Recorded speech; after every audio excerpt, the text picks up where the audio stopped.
Bonjour, à quoi ça peut bien servir un DAF à temps partagé dans une petite entreprise?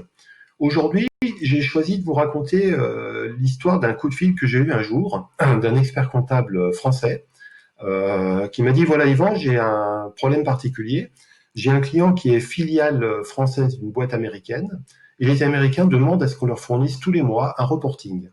Un reporting bien entendu en dollars, en anglais et selon les normes anglo-saxonnes. Est-ce que tu sais faire? Puisque moi, j'ai pas cette compétence très particulière dans mon cabinet. Et je dis, ça tombe bien, j'ai déjà fait ça dans une vie professionnelle antérieure. Donc, je me suis mis en relation avec le client de cet expert comptable. Ce client m'a fourni le fichier Excel dont les Américains avaient besoin tous les mois pour l'intégrer dans leur reporting mondial.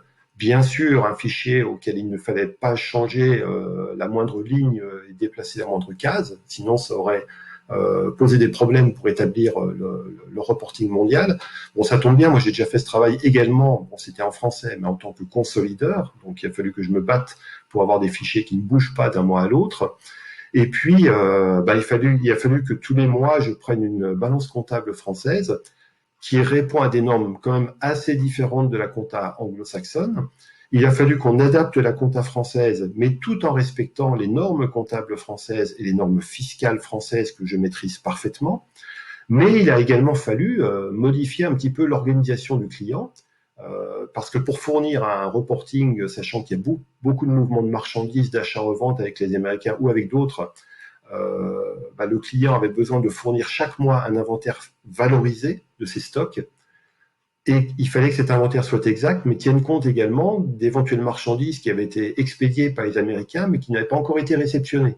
Donc il a fallu que j'explique ça au client, en relation avec l'expert comptable, bien sûr. Et aujourd'hui, c'est un travail que je continue à faire tous les mois, alors de façon partagée, c'est-à-dire que j'y passe un petit peu de temps chaque mois, et ça permet aux Américains d'avoir le reporting. Il faut savoir également que quand je prépare le reporting, j'en fais une première analyse, puisqu'il y a parfois des anomalies, et ça peut nous amener à modifier de façon subtile ou plus ou moins importante l'organisation, soit de la comptabilité, soit du client lui-même. Donc c'est quasiment du lean management de ce côté-là. On continue à mettre en œuvre un processus d'amélioration continue.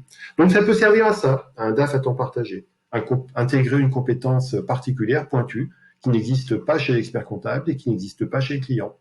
Voilà, je vous ferai une nouvelle vidéo la semaine prochaine pour vous expliquer à quoi peut servir un DAF à temps partagé dans une petite entreprise et je vous souhaite une excellente journée. À bientôt.